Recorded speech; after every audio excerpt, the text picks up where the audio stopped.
How to log in to your Gmail account. So if you want to log into your Gmail account, then without any further ado, let's go for the video.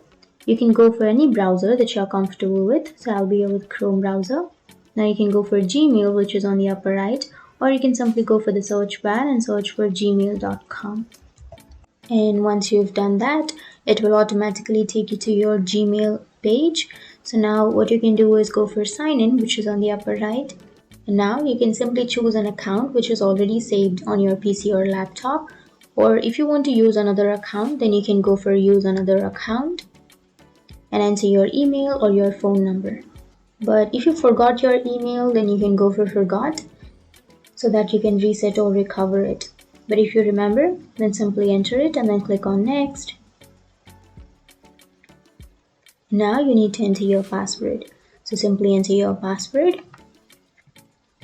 But if you forgot your password, then you will have forgot password option. You can simply click on forgot password and then you can reset or recover your password. And once you've entered your password, now click on next. And now you will get a notification on your mobile phone. You need to simply click on yes, it's me, and it will log you into your account. That's it. That's how you log into your Gmail account. And if you have any questions, feel free to comment below. Thanks for watching.